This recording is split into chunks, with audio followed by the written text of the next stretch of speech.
this time I will call the Board of Supervisors meeting for May the 14th, 2013 to order. I'd like for everyone to please stand for the invocation given by Dr. Jerry Hausman of the Wythe District Supervisor, and remain standing for the pledge which I will lead us in. Dr. Hausman. Let's pray. Father, we thank you for this opportunity to be here tonight, to gather together as a community so that we can discuss the needs of the people that live in this county. Father, we thank you for this beautiful county in which we live. It has so many natural resources and such a wonderful, lovely place to live.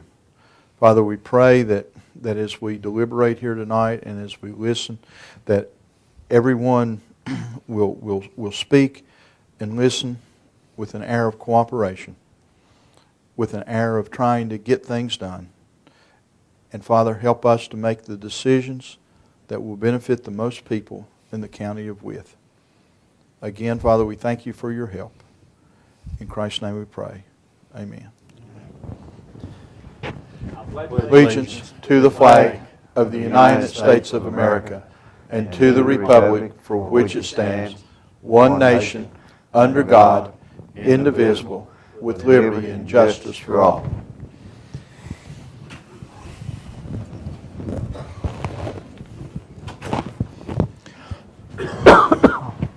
Excuse me, I'm sorry.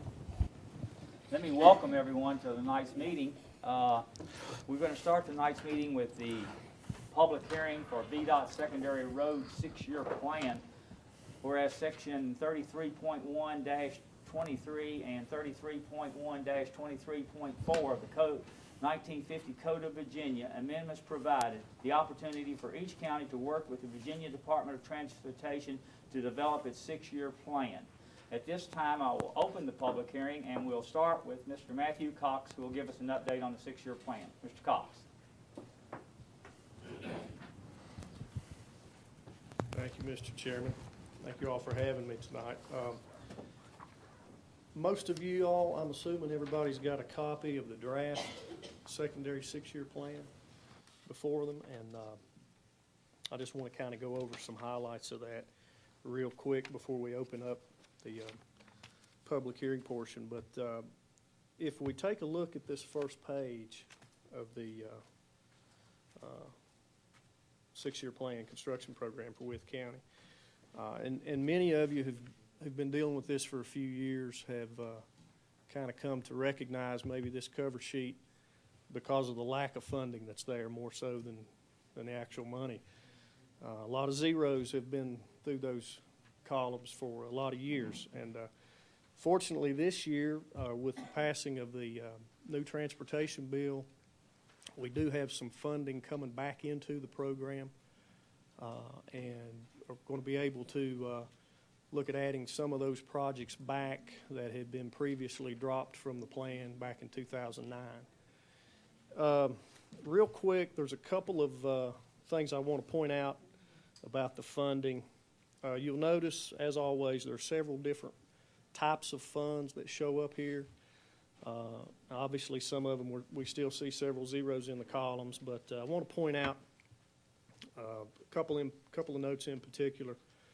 The first entry there, the CTB formula unpaid state funding, that is a new funding source that we haven't seen that on previous 6-year plans.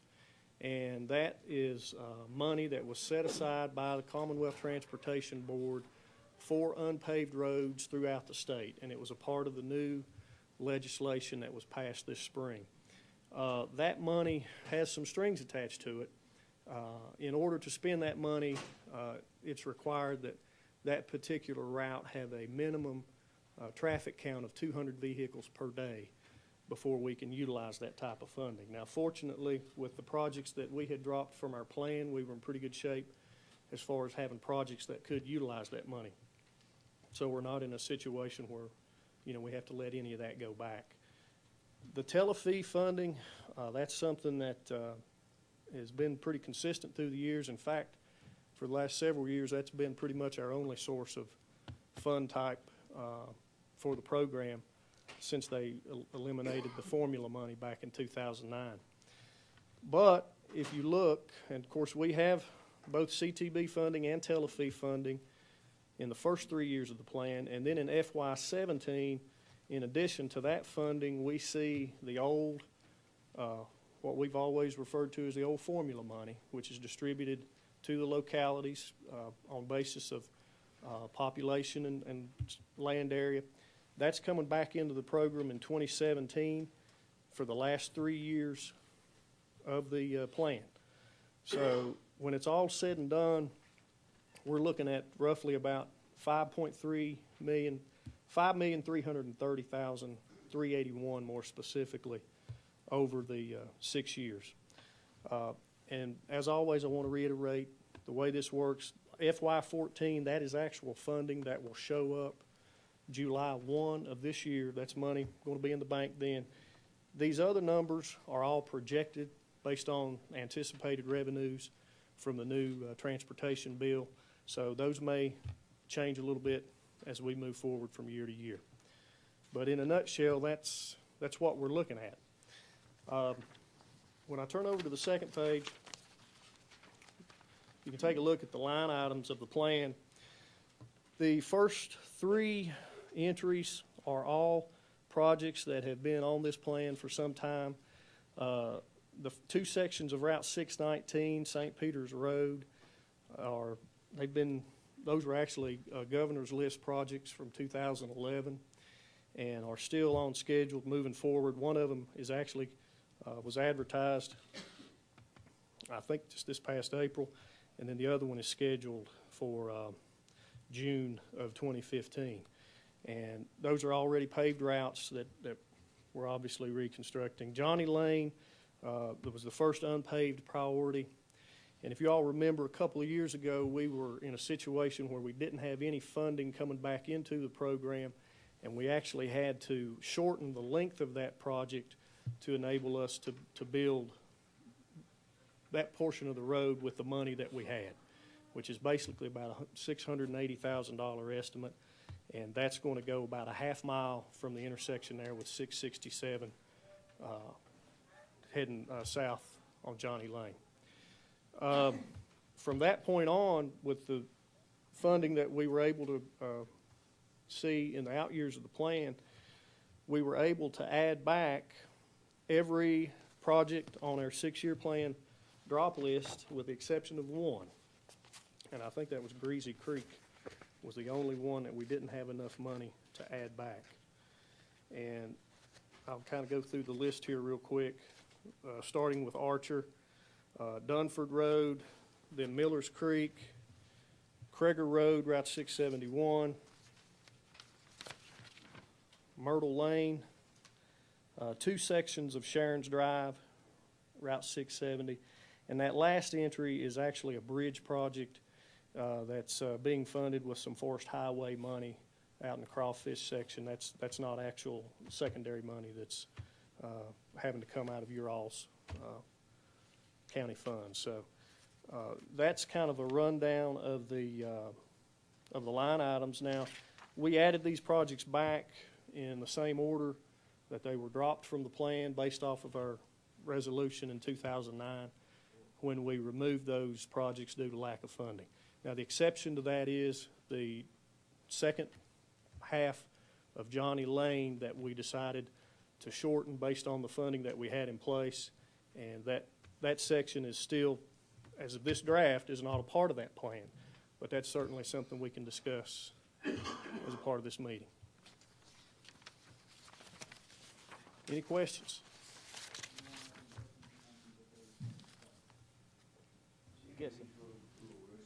Yes, the majority of them are rural rustic, Coy. And I can kind of go through here each one of them if you'd like right now. Now, the top 2 sections, St. Peter's Road, those are full-blown construction projects. They're paved routes already, and they're widening and curve realignment. Johnny Lane is actually not a rural rustic. It's a no-plan concept, and that's because of the width of the road and the amount of grading that's going to be needed done out there. We weren't able to utilize rural rustic concept on it. Archer Road is another road that is not a rural rustic. We will be developing it as a full-blown construction project, and you can see there it's got a pretty good price tag on it, $3.3 million, a little over $3.3 million total. But from Dunford Route 605 on down, the remainder of those are all rural rustic routes that we're able to accomplish with the rural rustic concept. Dunford, Millers Creek, Kreger, Myrtle Lane, and the 2 sections of Sharon's Drive are all rural rustics. Now, rural rustic road, you already have the right of way? We utilize the existing prescriptive easement. Okay, we don't actually have a right-of-way on those routes, but we do have a 30-foot prescriptive easement that allows us to maintain and improve the route within that area. So yeah, there won't be any additional right-of-way acquired from property owners on those projects. Once a rural rustic is completed, we post those at 35 miles per hour.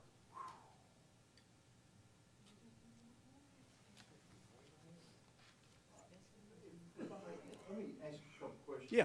about Johnny Lane. I know that, last time we talked about 6-year plan, we put him back on, and you said that, we wouldn't have enough money to do the whole thing. So it was just a little over half a mile. But if money became available, how come that wasn't added back in, since that was one of our priorities? What basically it boiled down to, Gary, was the fact that the first half of Johnny Lane that we constructed, you could feasibly do it with the amount of money that we had left in the program at that time. Right. Now, the thing that complicates Johnny Lane, the last half mile from the half mile point that we're stopping at to the intersection down there with the railroad, there are a lot of design and construction issues that kind of complicate that project. You've got 2 pretty serious curves that are going to have to be realigned, and the reason is, if we're not building it as a rural rustic, it's got to meet a certain design geometric standard. All right, so we've got to go in and we've got to improve those curves, and we've also, with improving those curves and straightening them out, you've got some relocations. There's probably a couple of houses that are actually going to be affected as a result of that. So with that being the case, the much more expensive end of the project to complete is that second half mile. And roughly, just based on real rough estimates for what our purposes are here, you're looking at probably $1.5 to $2 million to realign and reconstruct that second half mile. So with the funds we had available, we were able to add those others back as rural rustics. Just the more bang for the buck was the thought process there. With obviously 6 more roads that you could build as rural rustics and get surface treated and get those folks out of the dust, we felt like you were going to be benefiting more people by adding those back. Now, Archer is not a rural rustic. It is a no plan. And certainly if the board is interested in doing something different with that second section of Johnny Lane, then that's something we can discuss. But, that's up to the board. Our thought process was we're going to maximize the dollars we've got into the program and try to get as many miles hard surfaced as we could.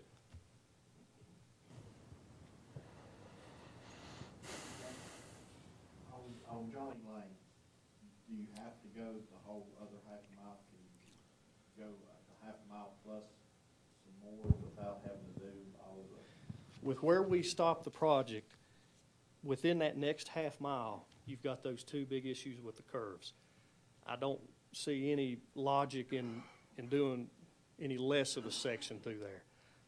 Now, if we, that's certainly something. Where we stopped it, I think maybe, I don't know how many more 100 feet we've got before we get to that curve. I mean, if it's a situation where we want to get as far down as we can before we get into those more complicated design issues, that's certainly something that can be discussed. But, in terms of adding that whole section, but you want to take it to some kind of logical termini. That's basically what we're looking at here.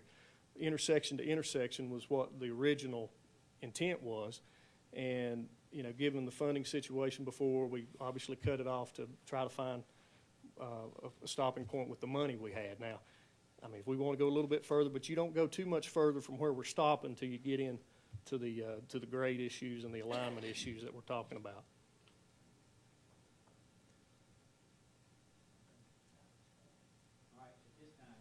don't mind stepping aside, Yes, we'll sir. let some citizens have their opportunity to speak. The first one is Carolyn and Donald Stant, I think. And they're on Johnny Lane. Yep, I lived there 38 years, and ever since I can remember, my neighbor that lived there before me, that's died, said it was on a 6-year plan, 6-year plan. 38 years on this road that she had an accident on because people drive too fast and the road is too narrow. And I was up on the bank to beat it all, and I On had to top climb of the that, bank, where and they they're still got stopping me. at is below my property. And My it's- son's property. Mine is just adjacent to his right there. They could stop at the bottom of that hill and would solve all that problems. People turning around in my yard, pulling guns on me, because I asked them to get their cars out of my yard. they drive in our Now, grass. I feel the little bit distance that they have to go, which is not even 3/4 of an acre from my son's property to the end of my property, I feel that the county should pay for it. I think I pay enough taxes. On top of that, there's 10 new families on that road since I've moved in there, and that's all I've got to say. There's actually about 15 families. There's 25 families that live on that road, but they go down farther over the hill and up through the woods and everything. But there's a lot of accidents on that road. The sheriff's department travels that road a lot. I know that to be a fact. And I also know there's been 2 or 3 accidents there. Even the state got caught in the snowdrift down there because the road wasn't wide enough. They get stuck down there and they have to get somebody else come and help get them out. It snows, it's only one way lane, and you hope and pray nobody's coming. Otherwise, you're going to get buried in a snowdrift or you're going to collide. All we want is just for it to be wide enough for everybody to go through without having to go on a bank or praying you can get to a place where someone don't run over you. And I've been hit there. I got a car, didn't even have it a week. And I told them, I said, they promised me that they would pay the repairs if I didn't call the cops. I said, they fixed it. I said, that's the end of it. I said, but as long as they'd slow down. They go through that road like wildfire at times. They go about 30 or 35 miles an hour, and that's too darn fast going down that road. All I just want to do is just widen it where 2 vehicles could get down through it. That's all I want. Anytime any of y'all want to take a trip out that road, and I'll try to pass you on that road.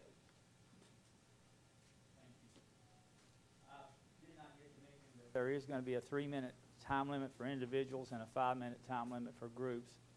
The next person is Miss Regina Arnold, and she's going to talk about Archer Road.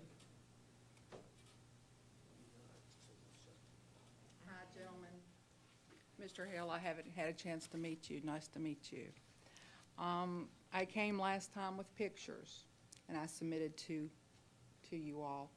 And the pictures are worth 1,000 words, and you have them. And we've been on this priority list many years. Was a resolution, and I look at a price tag, and it is steep. But Archer Road is one of the oldest roads in the county. Nothing has been done. Poor drainage. We were closed in on both ends. And if we could go rural rustic, we can go that, because I know about the budget. I know that it is a hefty price tag, but you must consider that nothing has been done to upkeep this road.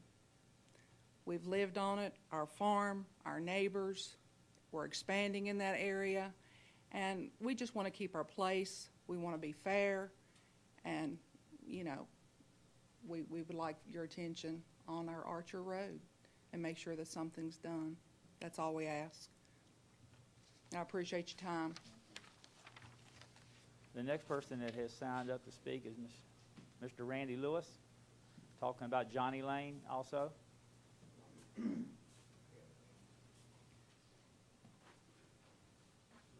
you doing? Well, I've lived on there 23 years, and I'd like to have it go back to the original plan, to have, you know, the road the older schedule.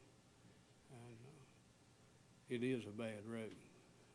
If you're not looking ahead, and you just can't pass. It's just impossible to pass. I use a cattle trailer. If you ever tried backing one of them up with a load of cattle, and that's what happened a lot when I come out that lane. And but you have to look way ahead, and they got wide spots, and if somebody don't know the road, then they expect you to back up. But I'd like to keep the original plan. And I think where you're talking about the curves, it is one bad curve there. I own the farm there, and if you wanted to take it straight through there, you know, and help those people out on down the road, I'd be more than glad to do that and eliminate that curve. So that's about all I got to say. Thank you, sir. Is there anyone else who'd like to speak that has not signed up? I would take from anybody else that have not signed. Seeing none, I will close. Oh, you have one? Oh, I'm sorry, sir. I didn't see you. I apologize.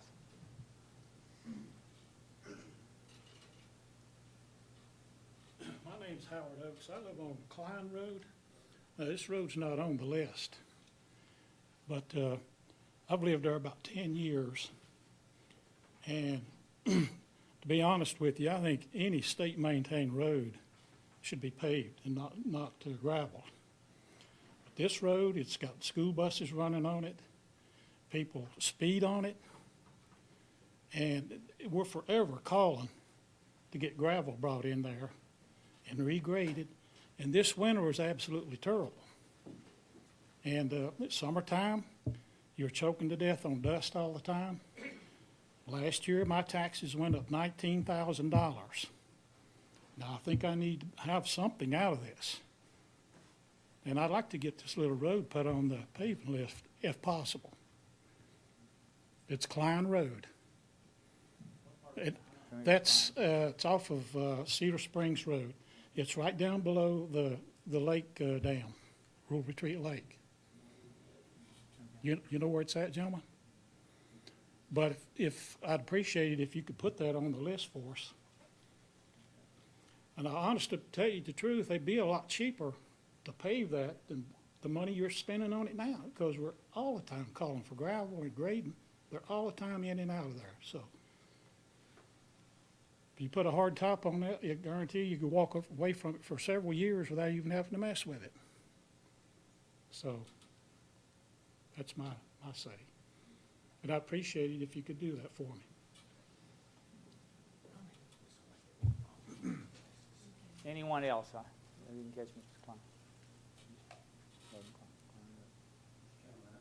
Yes, sir. How many of these roads qualify for 200 road camp? We're actually the first, we're talking unpaved roads. Yeah. Johnny Lane's our first unpaved road. The first 5 on the list, Johnny Lane, Archer, Dunford, Millers Creek, and Krager, all have in excess of 200 vehicles per day and qualify to use that CTV fund. And the remaining 3 did not meet that. You have to have 50 vehicles a day to be added to the plan, so they all met that minimum, but they don't meet the 200. And that would be the 2 sections of Sharon's Drive and the Myrtle Lane. Any others? Yes. Matthew, could you explain the reason Archer's not a rural rustic? Yeah. Archer is just as far as the rural rustic concept, and we've had this discussion. I know a lot of folks, it's good to reiterate, and I should have done a little better job of that initially, but the rural rustic concept, the idea is a particular road, if it meets certain characteristics that make it a good candidate for rural rustic, that's what we try to do. And that's basically, we need at least 16 feet of width of existing roadway width. You don't have a whole lot of major horizontal or vertical alignment issues, big bad curves or big swells that you have to deal with after you would hard surface it. And we'd love to have them all dead end. We hate to make them a through road, but a lot of times if there's not a lot of potential for future growth or development, that's something else we kind of take into consideration. But Archer, basically, the width and the alignment of the road is what limits us there as far as being able to do it as a rural rustic. And it's the same issue on the other Johnny Lane as well. They need to meet those certain characteristics for us to feel confident enough to go out there and pave them in place and feel like we're making it a safer route for the public to travel. So if you can't build them as a rural rustic, you step up into what's called a no-plan design concept, which that's changed a lot through the years. Used to, the resident engineer had a lot of leeway in terms of building a road as a no-plan, but that's changed over the last few years. The signing and sealing requirements, as far as design goes, it requires a professional engineer to stamp those, and he's not going to sign and seal and stamp those if it doesn't meet a minimum geometric requirement. So when that bumps us up into that no-plan category, it's a lot more engineering involved, additional right-of-way that's acquired, and obviously construction costs quite a bit more significant. It does. The second question, Yeah. I guess, discussions with Johnny Lane, what does that do to the plan that you presented? If we were to add that back, if we were to add the second segment of Johnny Lane back into the program, basically what that's going to do, you'd still have enough money to fund the PE phase for Archer. In other words, you could get design going on that, and basically by next year you'd have enough to start that. And then you would be accumulating funds for Archer for right-of-way acquisition. But if you added the second section of Johnny Lane back in, basically what that would do is you would be required to take the rest of these rural rustics off the plan. Because if you look at Dunford, the estimate's $450,000. Miller's Creek, $150,000 for a half mile. Kreger Road, $300,000 for a little over a mile. Myrtle Lane, a little over a mile for $315,000. And Sharon's Drive, $335,000 and $255,000 respectively. That's roughly in the neighborhood of $1.8 million total on all those rural rustics. So you would, in essence, in funding Johnny Lane, the remaining section, you'd have to drop those 6 from the plan to have everything funded within the 6 years. Why do you automatically assume there's going to have to be right-of-way acquisition? Well, obviously, Joe, if we could, in working with the supervisors in the past, if we can get donated right-of-way, we'd love to have donated right-of-way. But what we've run into through the years is that's become less and less of a likelihood. A lot of folks, there's a lot of folks that want to give it, and I appreciate the gentleman's comments, offering up his section on Johnny Lane, and that could certainly reduce some of the cost. But there's a lot of other folks out there who have no interest in giving something up without being paid for it. So, I mean, we're assuming that, but just history has told us over the last 10 or 12 years or so in trying to get donated right-of-way on these projects, it's become harder and harder. Well, do you have ability to get a commitment for the right-of-way and move this project forward sooner in the plan if you had the right-of-way commitments? Well, I'm going to have to get a more detailed estimate, Joe. The biggest thing that's going to be the cost on Johnny Lane is the construction and whatever design that you're going to have to involve with that. I'm talking about Archer Road. Archer? Archer is certainly something that if we take a look at that estimate, and we've kind of, obviously, these are planning estimates. These are, as we move into this, we'll refine these numbers for sure. But you know, we've got roughly $1 million right-of-way estimate there. That could be obviously reduced, if not completely eliminated, if we had commitments from the owners to donate right-of-way. And Where would that move it up in the reality of getting it done? And wouldn't you need to know that before you get into the PE phase?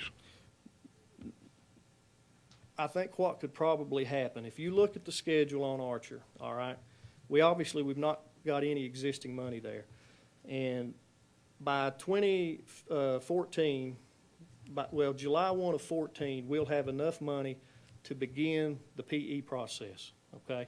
So that basically gives us a year to probably go out and have discussions with your help and talk to folks from the residency and get their help on meeting with some property owners and seeing if that is something that is a possibility. And if we come back here this time next year and update the plan, and we see that we've got commitments from everybody along that road that they want to donate right away and want to build it that way, I mean, that'll certainly help our cause as far as getting it funded quicker.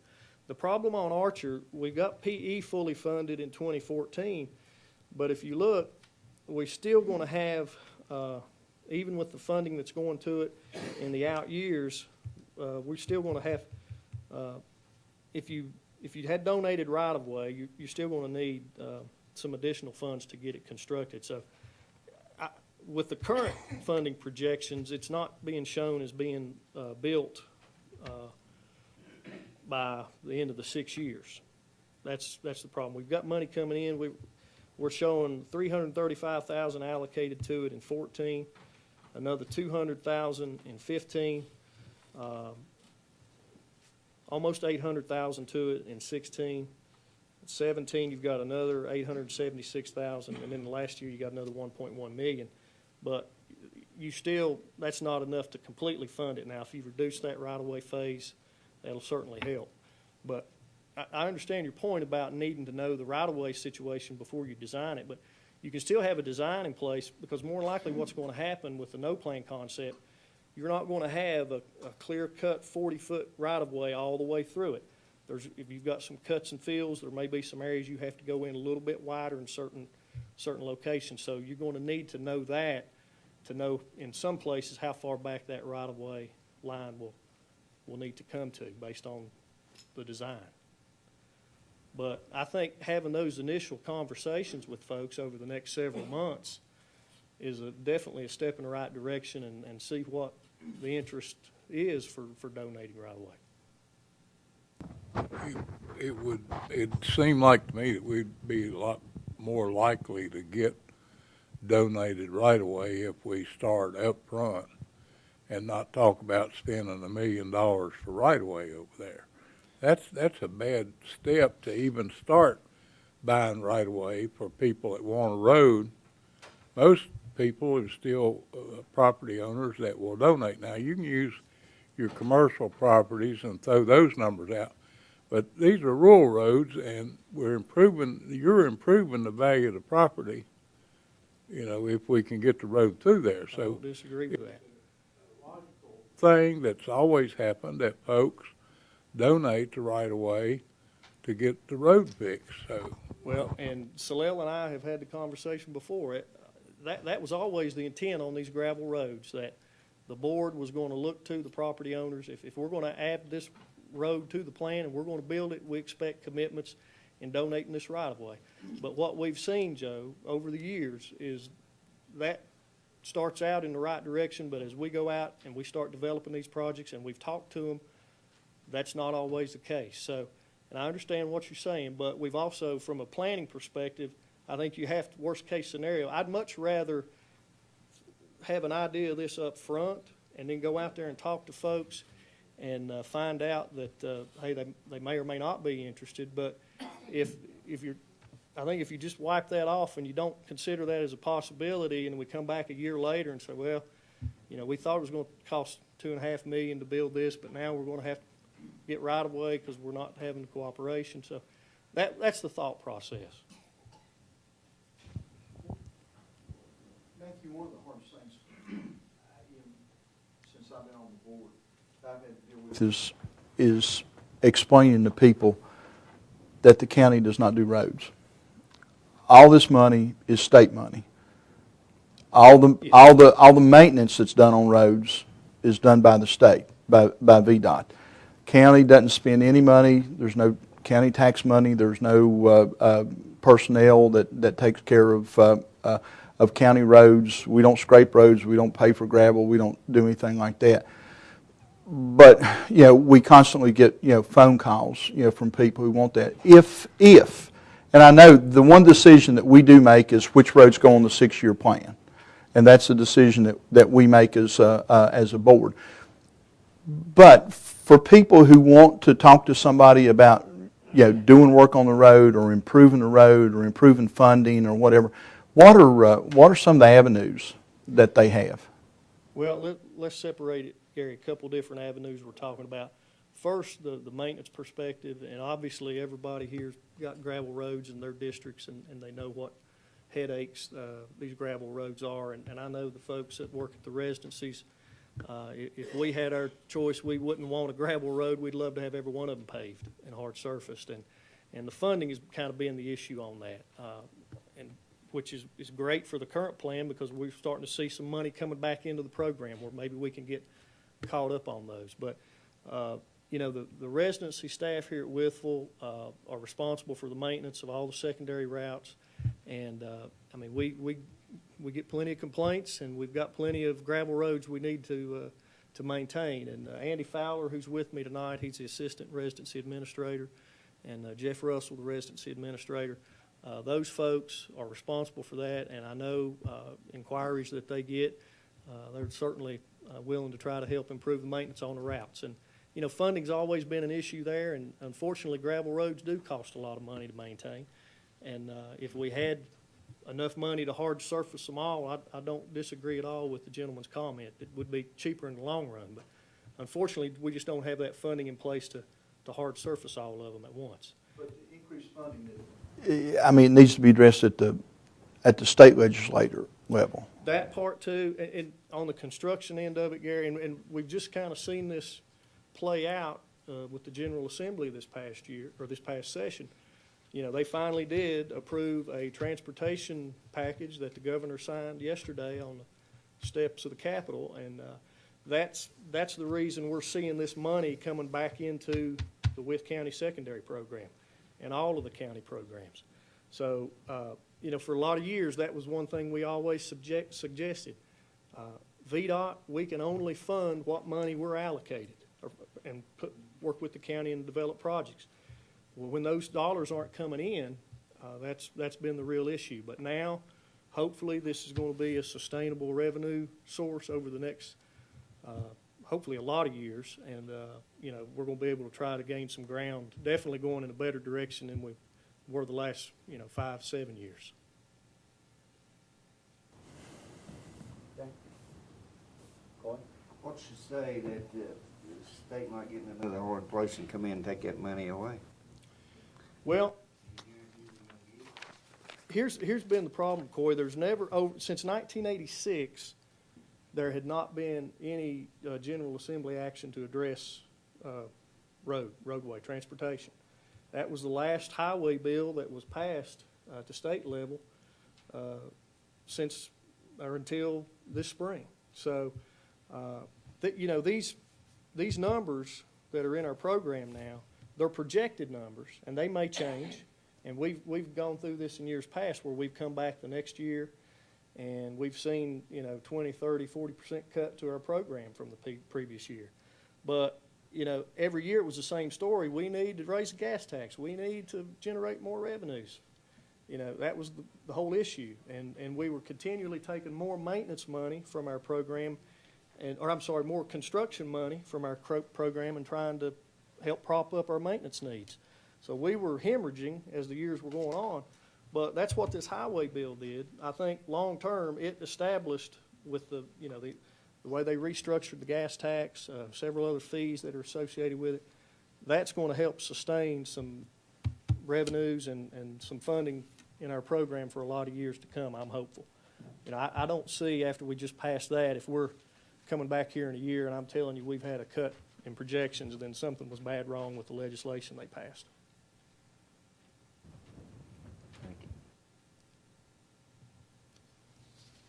Thank you, Nancy. Thank you all. We've had a few citizens come in since we opened this. We are in a public hearing right now for the 6-year plan for Wythe County as far as highway maintenance. And if anyone would like to speak to a certain road and have not had an opportunity to speak or got in late, I will give you an opportunity now. We are under a 3-minute and 5-minute time limit, 5 if you're speaking for a group, and 3 if you're speaking as an individual. Anyone that came in late that would like to speak? Yes, sir. Ms. Myers, I have a man behind you. Just raise his hand. He said you could go first. Go ahead. Okay, no problem. Good evening, gentlemen.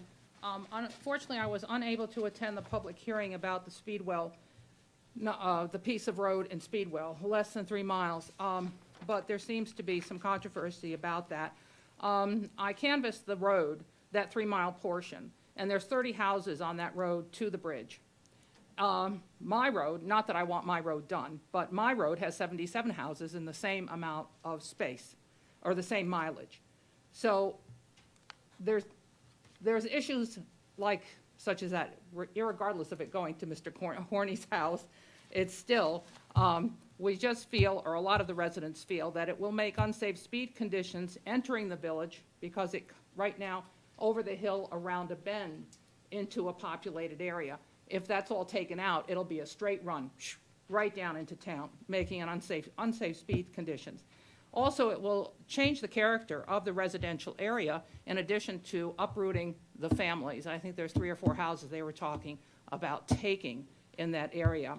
So I, for one, and a lot of residents in my area, think we have major pressing maintenance issues, culverts, potholes, degradation of road surfaces due to clogged ditches, and it's just getting worse and worse and worse, where we're going through 2 and 3 feet of water, after rains and so on, and it's just killing all the pavement. So this project is upwards of $8 million or $9 million. We'd really like to see that proposal perhaps delayed and maintenance done in the whole county area. Thank you. Yes, sir.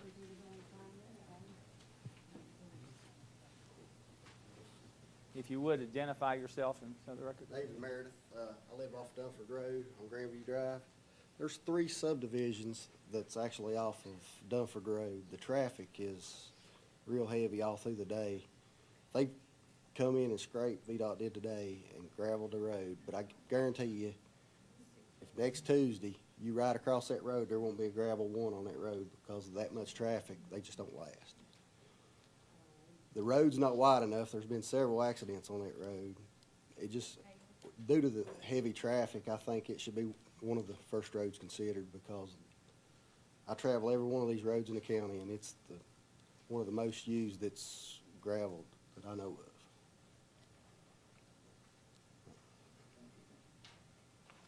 of. Anyone else? Yes, sir. My name is Sonny Woolley. I live out there around David. On April the 30th, the ambulance come out there and picked me up. I almost died. He went around Dunkford. He fishtailed twice because of bumps in the road. And if it takes me to lose my life to get that road blacktop, that's what I'm going to do. Because I was sick, and the ambulance can't go down that fast. He said, "I'm sorry, Mr. Woolley. I got to take my time." I said, "As long as you get me safe." But he fishtailed twice on Dunkford Road. That's not right. That's all I got to say. Anyone else? Yes, sir.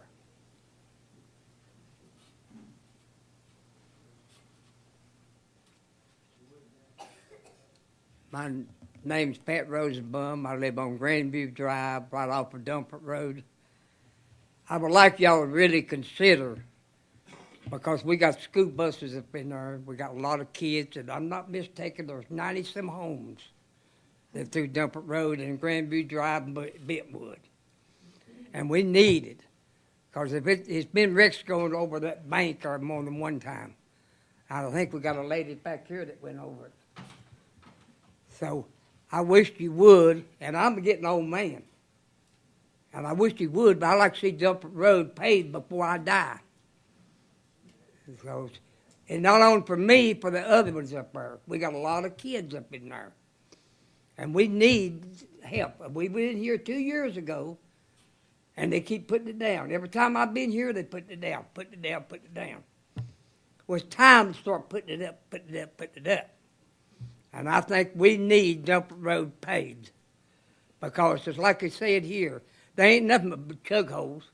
The state come out there yesterday or a day before yesterday and done it. I say come there tomorrow and you'll see the chug holes down. All they do is pull the gravels right back up in over chug holes, and that's it. And cars go over top of it, and then knocks them back out again. And it's hard. We knock our cars out of line and all that. And we like to get it paved. And like I said, I'd like to see it before I die. Thank you. Anyone else that came in late? Seeing none, I will at this time close the public hearing. Mr. McDaniel, I'm sorry, I didn't know this was being, I just walked in. This is a public hearing on the 6-year road plan. Okay, thank you. Okay.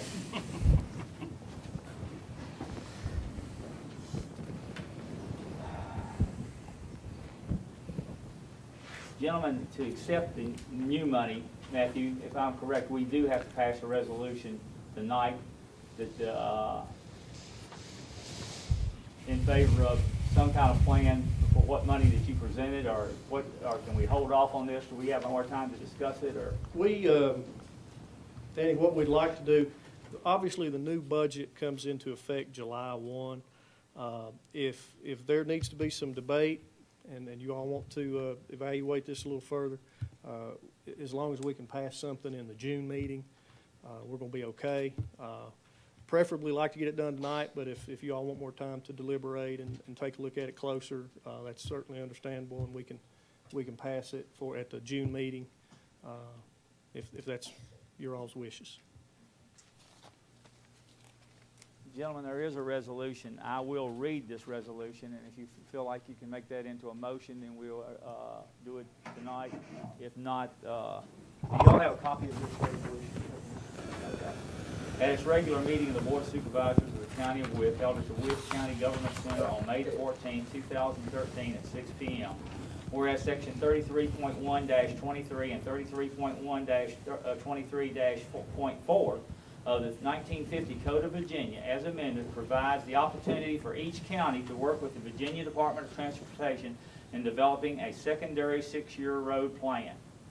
Whereas this board has previously agreed to assist in the preparation of this plan in accordance with the Virginia Department of Transportation policies and procedures, and participated in a public hearing on the proposed plan on 2013-14 through 2018-18, as well as the construction priority list for 2013 through 14 on May the 14th. After duly advertised so that all the citizens of the county had the opportunity to participate in said hearing and to make comments and recommendations concerning the proposed plan and the priority list. Whereas Matthew Cox, Program Investment Management Director of the Virginia Department of Transportation, appeared before the board and recommended approval of the 6-year plan for the secondary roads 2013 through 14 through 2018 through 19, and the construction priority list for 2013 through 14 for the Wythe County. Now, therefore, be it resolved that since this said plan appears to be in the best interest of the secondary road system in Wythe County and the citizens residing in the secondary system, said secondary 6-year plan 2013 through 14 through 2018-19, the construction priority list of 2013-14 are hereby approved as presented at the public hearing. That's the resolution that needs to be approved or amended.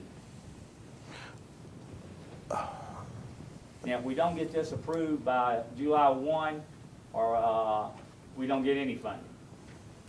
Well, I'm not going to say that. We had a situation, I think, a couple there was some issues about what to add back and what not to add back, and I don't think the county actually approved it at that point. What happens if the county doesn't sign off? Obviously, VDOT's going to assume that this is, in the best interest of the county, and we will continue to move forward with these projects as they appear on here, unless, otherwise noted.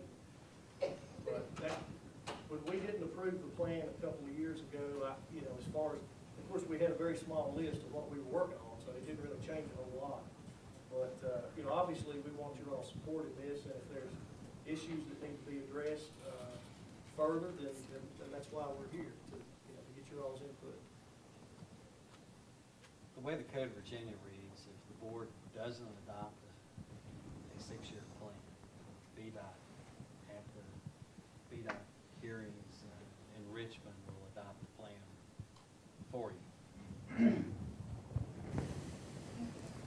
Well, Mr. Chairman, I would make a motion to at least table it until the next meeting to give us an opportunity to think about, the citizen comments tonight. Mr. Chairman, I'd like to second that motion. Okay. The motion is that we table it for the next meeting, which would be May meeting. 28th. 28th. To see if we want to revise it in any way, shape, or form.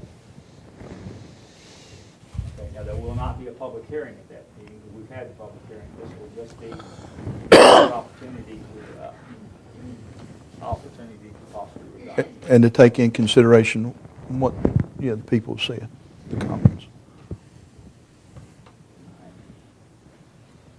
Well, I don't think we need the word table, since it actually wasn't in it as much. Okay. Just that we act on this resolution. Right. Okay, we act on this resolution at the next board meeting. All in favor, please say aye. Aye. Opposed? Okay, we will act on it at the next board meeting. Thank you. Mr. Chairman? Yes, sir. If there's additional information that's required for that discussion, contact either myself or Mr. Cox so that we can prepare that information for you next meeting. Okay. Thank you. We will now go to the minutes of the April 23rd, Don't run off. 2013 meeting. Don't run off, Russ. Shoot. No. Matthew? Yeah, whatever. Matthew, don't run off. Thank you for coming, Matthew. We appreciate it. I just got a road that needs to be scraped. Pope Road. Tell him about it. I was thinking Jeff Russell. Are we doing the minutes? Yes, sir. Mr. Chairman, I make a motion we approve the minutes as presented. All right, we have a motion to approve the minutes. Is there a second? I'll second. All right, are there any additions or corrections to the April 23rd, 2013 minutes? If not, I'll call for the vote. All in favor, please say aye. Aye. Thank you. Payment of the invoices. Mr. Chairman, I make a motion to pay the invoice. Is there a second? I'll second. Been moved and seconded that we pay the invoices. Anyone have any discussion concerning any invoice? Seeing none, we'll call for the vote. Mr. Hall? Aye. Aye. Aye. Aye. Aye. And aye. Next is citizens' time. This is citizens' time not discussing the budget, because we're going to have a public hearing concerning that. This is citizen time. Any other issue that comes before the county? Ms. Myers, you have an issue? Yes, just a small one. I've recently become aware that the Rotary Fair Association had asked you guys for $2,000 for their Fiddlers event coming up. And you have decided to give them $2,000 of the taxpayer money for them to decide how they want to spend it, and that's supposedly for prizes. Well, I object to my tax dollar going for prizes. This event should be funded, self-funding somehow. There should be a way of doing this without going to the taxpayers for money. Thank you. Anyone else like to? Yes, sir? If you would, please, sir, identify yourself. Mrs. Myers, we know. Joe Marshall. I just got a couple questions here. It's come to my attention, this is, that in the coming year, on the vehicle county tags is gonna be added to your personal property. Got no problem with that. But I've also heard that we also may be start charging personal property taxes, and that on farm use equipment and vehicle, anything that may have been titled sometime in its lifetime through DMV. Is that true? Even though it's a farm use piece of machinery? Yes, sir. It's not applicable to a county sticker anytime. We don't pay taxes on them now. Why would we not? Why would you want to? That's other than try to raise you more money, I know, but so we're going to start even farm use equipment. You know, there's a lot of things that's had titles. It has nothing to do with road use vehicles. Never did.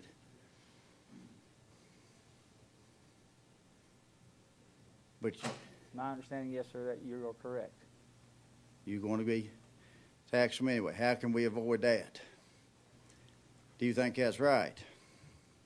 Yes, sir, I think I would have voted for it if I did at the time. But how can you avoid it? I don't know. Maybe you can see. Ask Well, I the mean, attorney.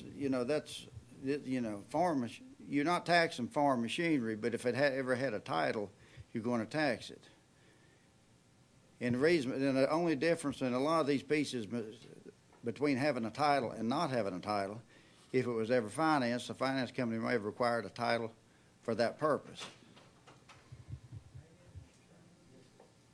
If you have a title to an old farm truck or something like that, Planning on just keeping it on the farm and stuff, you can go to DMV and turn that title in to DMV, and then it will not come up when they turn the title vehicles in. If you turn your title in, Title in. even though you still got the vehicle.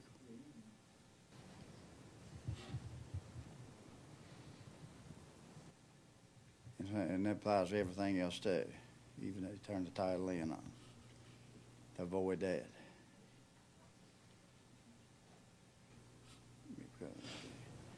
And that's also this things like wagons and trailers and stuff like that. That stuff never had a county sticker on it. You're still going to get charged for a county tag. I mean, a county sticker on that too. If it has a title. If it has a title. I don't care what it is if it had a title. Okay. Thank you. Yes, sir. Anyone else? I'll close citizens' time, and we will go to unfinished business. Mr. Dalton, do you know of any unfinished business? No, sir. All right, we'll go to new business. Anybody have any new business? Yes, sir. All right.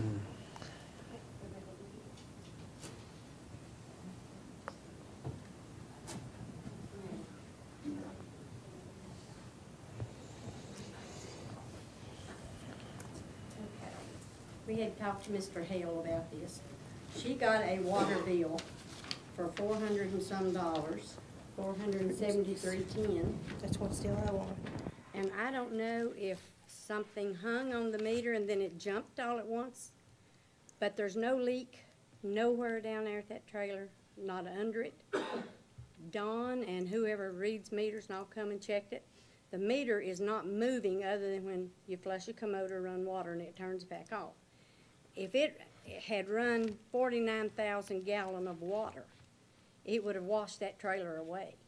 Plus, it would have flooded the commodes, everything in the house would have flooded. And her water bills is usually around $18. She's got them all with her. And she pays, of course, $22 sewer. So, we would like for you to adjust this. I cannot pay it. Mr. Chairman, I would ask you to refer that to the water committee. That's what I think. We will refer that to the water committee. And that's normally the way we do The it. way we do it for adjustments, and also check our meters again, make sure everything's correct.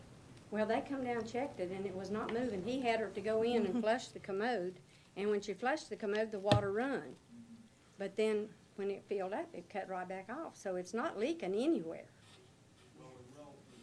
Water committee, and then we. When's the next water committee meeting? Can we, and give you an opportunity, can you come next Tuesday at 9:30? At 9:30 in the morning? Yes, ma'am. Do you work? Well, I can ask off.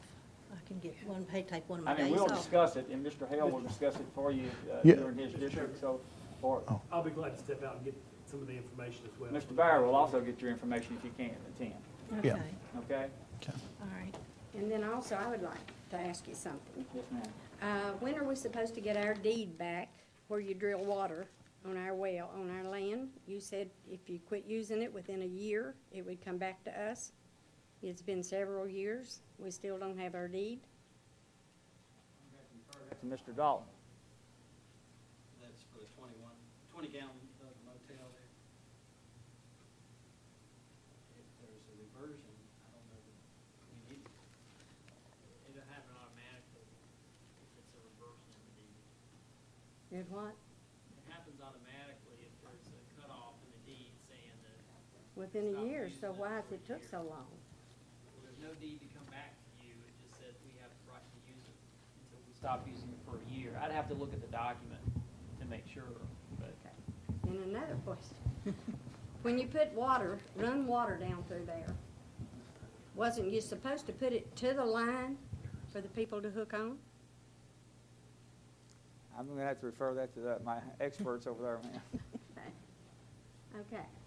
When you run water down through our area of the counties, don't you have to put the water to the line, our property line, to hook on?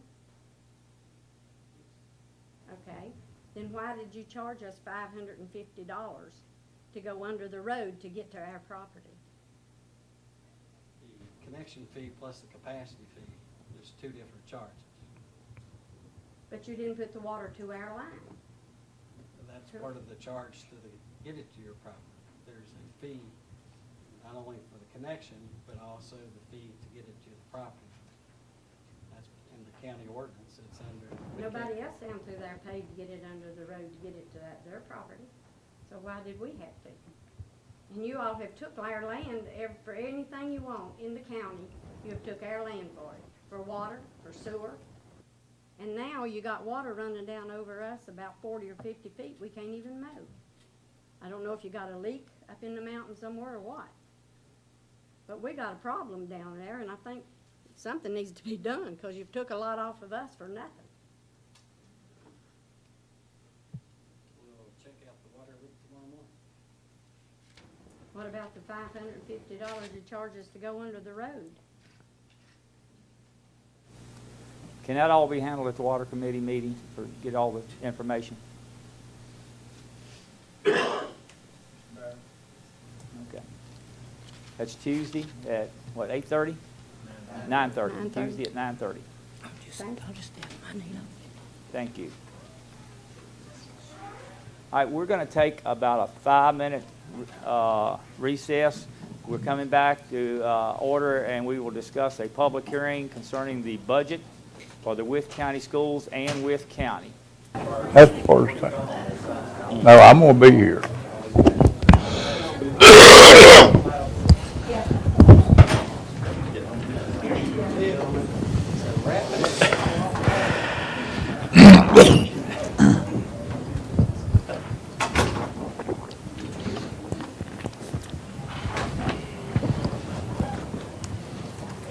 We will come back into session.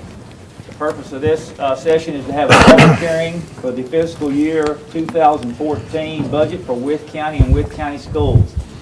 Pursuant to Section 15.2-2506 of the Code of Virginia and amendments thereto, the Wythe County Board of Supervisors will conduct a public hearing. The purpose of this public hearing is to give the citizens of Wythe County an opportunity to comment on the proposed county budget, which includes the school board's budget for fiscal year 2013-2014 and the tax levy for the calendar year 2013. The public hearing will be held on Tuesday, May the 14th in the boardroom of the Administration Building at 340 South 6th Street, Wythe County, Wytheville, Virginia at 7:05. We are running a little bit later than that. Let me explain to you what's going to happen, folks. I have asked Mr. Dalton to give you a synopsis of our county budget. After that presentation, you will be given an opportunity to speak concerning the county budget and or the school budget. You will be timed at 3 minutes as an individual, 5 minutes as a group, and I will also tell you that supervisors will listen and not respond. This is our opportunity to hear what your comments are, and we will take these matters up at a later date. So at this time, Mr. Dalton, I'd like to have you. Okay, thanks, Mr. Chairman. I think the other thing we need to announce is also public hearing on the tax rates. Yes. The proposed tax rates. Yes, sir. I thought it said that when I read fiscal year tax. Thank you, Mr. Chairman. As everybody knows, each and every year the budget process becomes harder and harder. And as you'll see later on with a few slides, we'll talk about this. This year's budget is $78 million plus. Of that, there's approximately $10 million plus of new capital improvements. So last year the board deferred all capital improvements. So if you take away the capital improvements, we basically have the same operating budget as we had in FY13. The part of the capital improvements is $9 million for school construction, 8 real school construction. We did a $1 million portion to do a gym or wellness center or community center over at Sheffey, a new adventure with the Board of Supervisors and partnership with the school board. We welcome that. We hope that this turns out the way we all envision. And each and every new project, we hope we can share facilities because the county of Wythe's size and revenues, that's the only way we can ever move forward than have the facilities. We use those 24 hours a day, 7 days a week. One of the things we want to share first is the historic real estate rates, merchants capital, personal property tax rates, and machine and tools tax. If you look at the charts, you'll see the history beginning in 2001 for the real estate rates. We were at 71 cents. We had a reassessment in 2002. We lowered those tax rates to 53 cents. Had another reassessment in 2007, 2008. Lowered those tax rates to 43. Then in 2011, we raised a penny. And last year, we advertised a tax increase of 3 cents, but it has turned out with reassessment and the subsequent hearings, there was actually no tax increase to the county, and it remained 44 cents. Merchants capital has been frozen by years by the Code of Virginia at the 56 cent level. Personal property in the early 2000s, we were at 227. In 2003, we dropped that back to 208, and it's remained constant until it's proposed for next year to go back up to 227. And machine and tools have been the same $1.50 rate since the early 2000s. The next slide should be local revenues. As you can see, through the years, Wythe County has been in a very fortunate position since 2005 to see increasing revenues while decreasing tax rates or stable tax rates. That's been a testament to the planning of the county, new construction, new housing, new cars, just the overall climate in Wythe County. And as you can see, we've got a disturbing trend that total revenues are either flat or declining in this year's budget. The next slide is a pie chart, I believe. How do we get our budget? We actually plotted 3 years here. In 2012, we were getting 35.7% of our funds from the federal government. 36.8% were local revenues, and state revenues were 27.5%. In 2013, those changed just a little bit, but as you can see, the revenues were within percentage points. This year, with what's happening to the revenues from the federal and the state government, Wythe County's portion is going up to 51%. The state's revenue is down to 24.5%. 24.7%, and the federal government 24.2%. That means local taxpayers have to take a bigger portion of that payment. How we split out the budget on the next slide, as you can see in each one of these pie charts, that of all the governmental, from the county administration, judicial administration, public safety, public works, health welfare, parks and rec, community development, and non-departmental are just a small pieces of the county budget. In 2012, the school budget, or education, was 62.7% of our budget. The current year, it's 66.5%, and next year it's 70.6% of our total budget, which shows a huge commitment of Wythe County towards this funding education. The next slide will show actual collections, tax collections for real estate. As I said earlier, you've seen a sharp rise as we had construction, large developments out in the industrial park, things in town, and now we're at fairly flat growth rate or no growth at all, which presents a real burden since about $9.5 million of every budget comes from real estate. Personal property, as you can see, that personal property on the next slide, went up, went down, sort of dependent upon how the NADA book and values of vehicles have gone, and new car purchases, and the economy. And the next year's budget, or the FY14, is projected. It shows a substantial increase in personal property due to the proposed 19-cent tax increase. Machine and tools has shown a dramatic increase as we've developed Progress Park, but now some of that machinery is reaching the 5 years and starting to depreciate out. That is now leveling off into the $2.5 million, 2.2, 2.7 million. Merchants Capital, another indicator of the economy. You can see we had a lot of merchant capital out there. Now on an annual basis, that inventory is being reduced towards the end of the year, and we are budgeting less now than we did in 2010. Public service, the bright success story. Wythe County's been fortunate to have a lot of gas lines, transmission lines, substations built in the county, and as we go through reassessment, their tax bill increases. And they this year had a huge increase because of last year's reassessment, and our ratio went up. County annual debt service, you can see some spikes in that. Typically that follows school construction. But overall, as we've retired debt service, you will see a pretty stable line, and that follows what our auditor told us earlier this year when they presented the audit. So we have a pretty good handle compared to our neighbors of debt service, and we're looking to, in the future, with school construction. And as everybody knows, we're doing commercial paper this year with the school loan, which allows us to borrow $8 million for about $70,000 of debt service for next year. School board revenues, local dollars of how we funded the schools. I think this is a positive graph.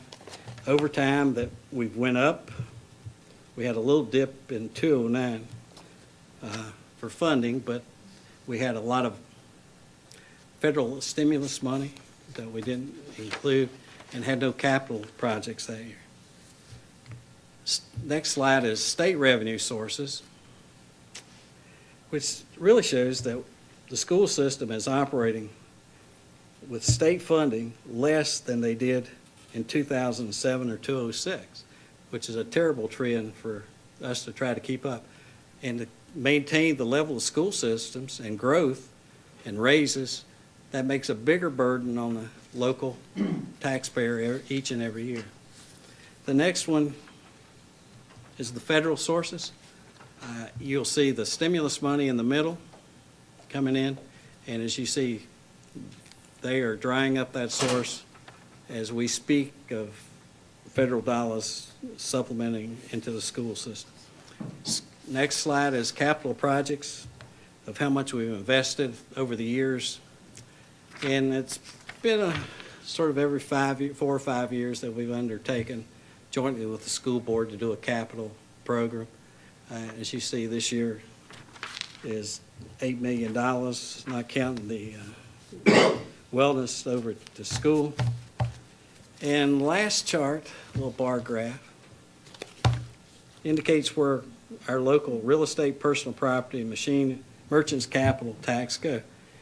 For years, we've been operating somewhere between 70 and 80% of local dollars going towards the school system. With the decrease in federal and state dollars and some other avenues of funding drying up, we're now over 100% of our personal property, real estate, and merchants capital going towards school and being supplemented by some of the other taxes we collect. As I said earlier, the budget this year for the county is $78 million. The proposed tax rate for real estate is 44 cents. The tangible personal property is $2.27. Machine and tools is $1.50, and merchants capital of 56. This allows us to provide not a great amount of funding additional for the school board yet next year.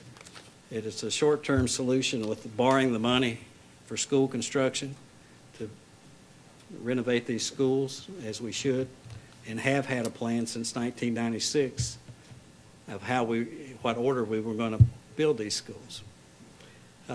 While we didn't give the schools system everything that they asked for, wish we could have, we had to cut that back from what they asked to an amount that we feel is reasonable without raising taxes on real estate and other avenues. If you have any questions, I'd be more than happy to. Thank you, Mr. Thank you, Mr. Chair. At this time, I would open the public hearing for anyone who would like to speak to the county budget and or school budget. This is your opportunity to speak. I got two. All right. Meade? Meade, if you identify yourself and everything for the record for you. My name is Meade Lewis. I'm a local merchant, and I'm the manager of Oakland Farm out in Crockett's Cove. Brought the newspaper with me today. I'm hoping that there's a misquote in here, a typo. I'm looking at what says supervisors hope that as the economy picks up, new businesses will locate in the county and increase the tax base. And in the same article, there's the proposal of an 8% increase in taxes. Gentlemen, an 8%, a draconian 8% increase in taxes is going to lure new businesses into Wythe County. I just don't see it happen. I'm hoping that possibly you all might consider something less than that. Right now, we've just had a pretty big increase. Oakland Farm, a couple years ago, I wrote a check for taxes for $5,000. This last year is $7,200. $2,200 in a year. I mean, you can call it a new assessment, but you're still paying more taxes. And it just keeps adding up and adding up. If I have a big business, I have a little business, but if I had a big business, I'm not going to be interested in moving to Wythe County right after they've had a huge tax increase like that. I would hope that you all might consider this and think about something that would be a little bit more, easy to swallow at that time. 2%, 4%, something like that. And as far as I know, everybody needs to, we have a lot of things on the table right now that we want to get taken care of. There's a lot of things that do need to be taken care of. I know that Sheffey School is in just a terrible condition, and some things need to be, have priority. But possibly we can't do everything at once. When you raise taxes like this, I mean, on the national, on the federal level, Apple, big business like Apple, we're not getting anything from them. They moved. So that, what is it, $45 billion of tax revenue from Apple? The United States government doesn't get that. Well, I'm concerned that we will lose. As a matter of fact, I know of a business, at least one heard it today. They're getting ready to move their assets out of this county. So instead of getting 2.08, you're not going to get anything. I wish you all would talk about that and consider that. Well, that's all I have to say. Thank you very much for your time. I got hands going up. Ms. Myers? Yeah, go ahead. And then we're going to get to everybody, I promise you. So. Well, I'm small potatoes, and I always think of the taxpayer and, of course, my minimal budget. I printed off the whole thing. So I was curious. Last year, you guys, the Board of Supervisors, spent $65,000 for professional services. This year, it's gone down $15,000 to $50,000. But what kind of professional services does the Board of Supervisors outsource? Oh, okay. Well, that would be nice for people to know.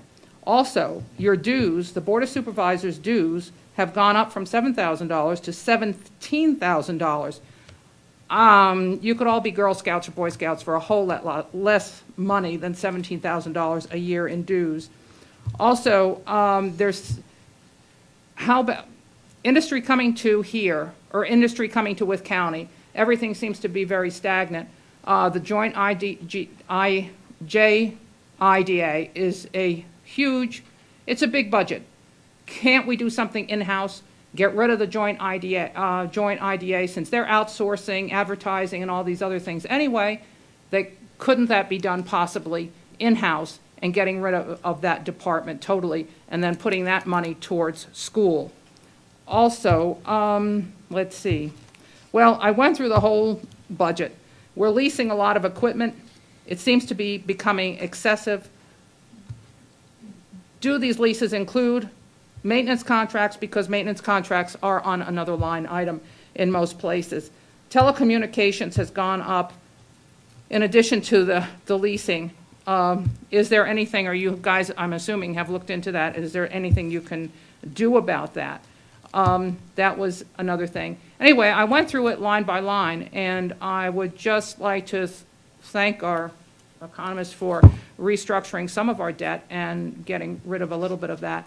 But it's still, $78,000 of a budget is still excessive for a county of this size, irregardless of capital improvements, which we need.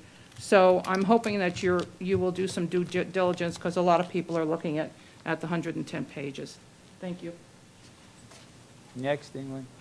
Yes, ma'am. Again, identify, please. My name is Kathy Music. I'm with Virginia Professional Educators, and I'm a regional representative for the Wytheville area. And first off, I want to thank you all for the great job that you all have done in the past, helping support the schools. I know you all have a heart for education, and I know it's a terrible time with budget issues and sequestration, and the federal monies have dried up along with a lot of the state funding. But know that an investment in our schools is an investment in the future. And families that move to Wythe County, one of the number one things they look for, if you're a real estate agent, is the schools. How are the schools? What are they like? And you all are blessed. You have a great school system. And, you know, there's that balancing act that you have to have when you talk about teacher-student ratios and all of those things. And I know that Dr. Brannon and the board, school board has worked really hard to cut it as lean as they can, and I know you all want to fund as much as you can, but I want you to consider that investment in children is an investment in the future of Wythe County, and I appreciate you all working hard to try to fund the school budget completely. Thank you. Next. Yes, ma'am.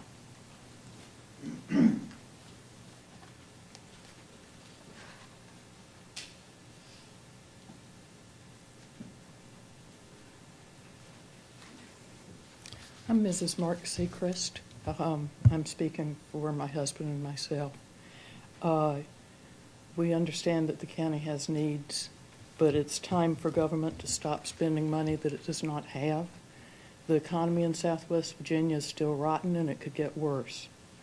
Our economy is dependent on the international economy. Currently, China's economy is slowing dramatically. The Eurozone, our major trading partner, is just hanging on. Japan, with an economy that was once the envy of the world, is in its second decade of economic doldrums, and so it goes.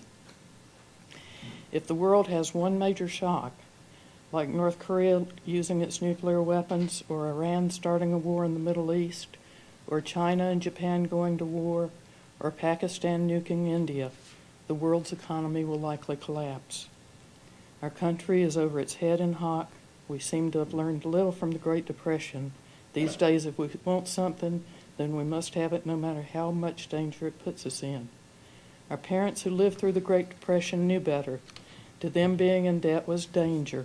It still is. I understand the usefulness of leveraging, and the temptation is great with interest rates being held so low. But even low rates are not going to help a county in debt if the economy goes south. The statistics on people needing public assistance are already alarming. If memory serves correctly, 50% of Wythe County school children are already on government assistance with their lunches, and the numbers of people needing help from Agape have skyrocketed. How could the county possibly think that taking on massive debt with so many people in such desperate need makes any sense? The front page of the April 27th Wytheville Enterprise announced that school bids are over budget. The bids were not only over budget, they came in 50% over budget. It seems that we are being forewarned. What happens when we get in the middle of these projects and they cannot be finished? It happened in Grayson County. What do you really think they were going to do? Not occupy the buildings? Of course not. Taxes skyrocketed. So you want to plan on having Progress Park find a tenant to deal with the shortfall that is being planned for the budget. Sounds a lot like pie in the sky. Lots of communities are paying lots of money to get tenants in their industrial parks.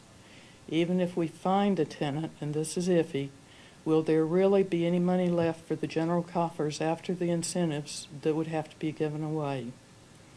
What if the economy goes south? Read the Wall Street Journal.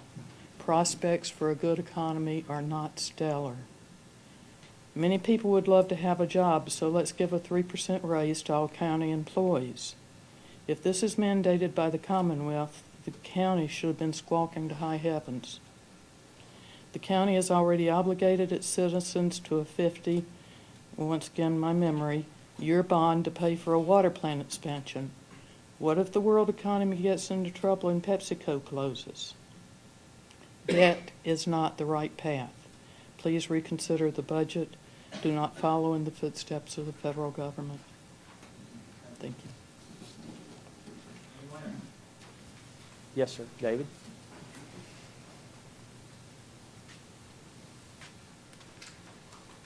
David Morris, representing the Max Meadows Volunteer Fire Department. Mr. Chairman, board members, staff, I want to thank you for the fire protection you've provided for the county. It's changed drastically in the last 15 plus years, and we realize this money comes from to the fire department to buy equipment, and it comes from our taxpayers. It comes from grants, from rural development, with Bland Foundation, FEMA, Virginia Department of Fire Programs, and the Virginia Department of Forestry. Other funding comes from United Way, civic organizations, and churches. Donations from our citizens, fundraisers, and dedications from volunteer firefighters and their families. In the 2013-14 Wythe County budget, the Max Meadows Volunteer Fire Department, on line item 43310, requested $7,600 for repair and maintenance. The recommendation was $0. This money was to be budgeted for pump testing, ladder testing, SCBA testing and service, compressor testing and service, generator testing and service, and extrication tools testing and service. This is a preventive maintenance program by certified technicians to ensure the reliability of this equipment, and it will definitely extend the longevity of the equipment. All this equipment is necessary for the firefighters to do their job and provide fire protection for our citizens of Wythe County. And I'd like for you to look at this line item 43310 and consider our request. And any other questions? Thanks, sir. Next person, please. Bill?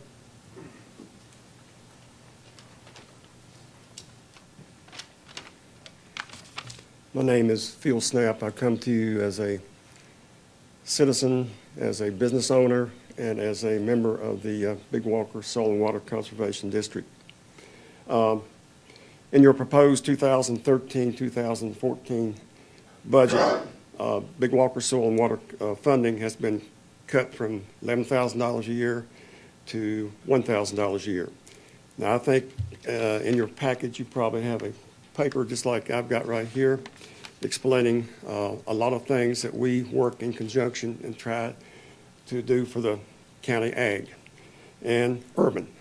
But anyway, now, we do, I will grant you that we do get state money to help run our office also. If it wasn't for that, and that money gets tighter every year, as all of you are familiar. Now, we were not present at the budget meeting in March because in the past, if we were expecting just level funding or not expecting an increase, it was kind of an unwritten rule that you didn't have to be here. So anyway, we weren't present there when this took place in March. Now, as in the fall of this past year, I think we had some discussion with the county that concerning that DEQ is requiring stormwater, or each county began a stormwater management program. And we're, as a soil and water conservation district, just not able to have the people to do this. So that was kind of our decision that we couldn't do a stormwater management program for the county. Now, we have in the past done ENS, soil and erosion, ENS plan review. We have not been doing the inspections or the policing, so to speak, but we have been doing plan review. And that, we're not involved in any corrective actions. So with that, as it was kind of explained to me, that was one of the reasons that the budget for us has been cut from $11,000 to $1,000. We do not spend that kind of money on plan review. I think this past year in 2013, we had 55 hours, and basically if you figure at $22 an hour, you see that's about $1,000 or $1,100. So we kind of think that we have been cut back quite a bit for the job that we try to do for the county. Now, speaking as a business owner, as other people have asked of you, please reconsider. I grant you the schools have got to have some money to do improvements because, as mentioned, Sheffy there a while ago, I know it's not in very good condition. But is there other ways, rather than affecting all the businesses, of getting some money? We pay quite a bit of money in taxes, and I hate to say it, but if you do this, we got to kind of pass the tax on because we got to survive. And when we pass the tax on, that can put us in a non-competitive position with other places that we deal with. And I don't think that the people downtown and the businesses realize how much, and I'm assuming, I think it's a 19% or 19-cent raise per 100 on merchants, I may be saying this wrong, but merchants capital, which includes like your office equipment and computers and things like that, and maybe vehicles. So with that said, just ask you to reconsider. I know you need some increase, but maybe not all that increase. Thank you for retiring. Danny, thank you for your service. I understand you're retiring. So appreciate it, and all of you. I wouldn't have your job, okay? But thank you. Next, Denise.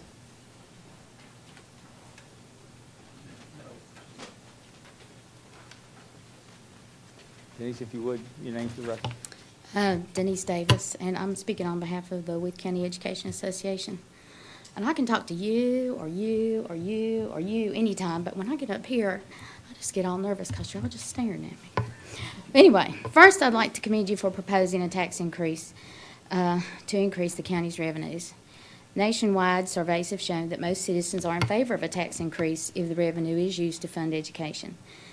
And student achievement is closely linked to adequate financial resources, and Virginia's General Assembly has placed more and more of the responsibility to fund public schools on individual localities, so I understand the need to find additional funds. The National Assessment of Educational Progress says that almost half of the variation in average reading and math scores nationwide is linked to child poverty rates. Students in Virginia's public schools perform better on tests if they are not economically disadvantaged than if they are. One of the measures that Virginia uses to define a student as economically disadvantaged is if they receive free or reduced lunch, and 51% of the county students, of Wythe County students, receive free or reduced lunch. So in order to get to a school budget that you, the Board of Supervisors, would agree to, 10% of the instructional money was cut from the school budget. So that means that more than half of the students in Wythe County Public Schools who are already at an economic disadvantage will be getting 10% less in instructional resources. In the 2010-2011 school year, Wythe County's Algebra 2 results showed 92% of those students not disadvantaged passing, while for disadvantaged students, the pass rate was 76%.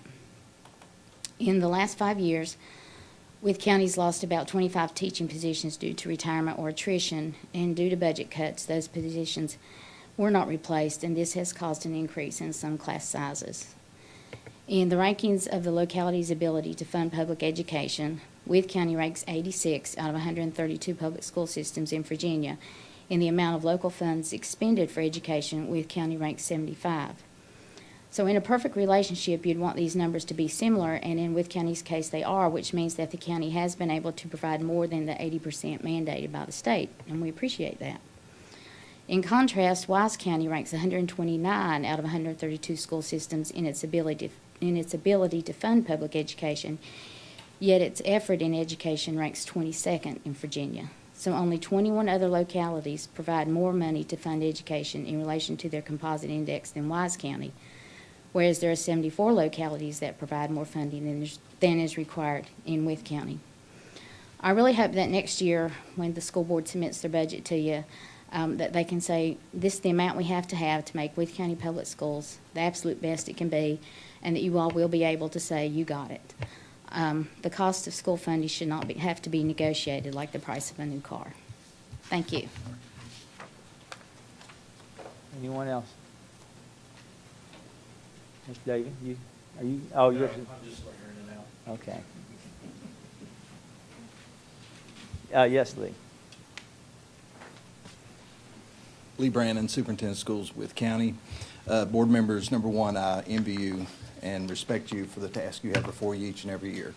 I'm in a similar position, developing budgets, and I really respect each and every one of you for the seriousness that you take into consideration as you look at each avenue. What I can promise to you that we're going to provide the best education possible for our students in Wythe County. We're going to use your money diligently that you provide for us, and we're going to fight really hard over the next 2 years, 1 to 2 years, in a change of governorship and a change maybe of some General Assembly members to let them reflect on the numbers that you saw tonight that Mr. Dalton presented to you. We've made that very clear to them.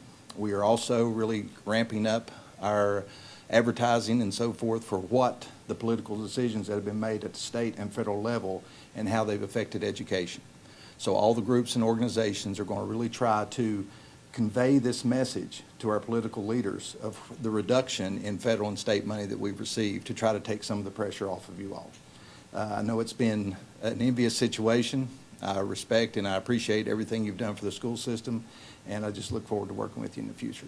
So thank you. Anyone else? Well, folks, we thank you for attending. I will close citizens' time at this time.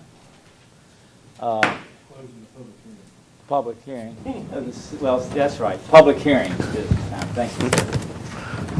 The board will meet tomorrow in a work session to discuss the comments made. A list was kept. I don't know exactly what time that should be. Is that going to be 9:30 or 10 o'clock? I've heard two different times from different board members' preferences. Gentlemen? 9:30 is fine. 9:30, can everybody make it at 9:30? 6 o'clock. would work? Probably would. I'll be here with you, Coy. Board will meet again then, re-adjourn at 9:30 for a work session to discuss your comments. And thank you so much for attending. Thank you. We are in recess.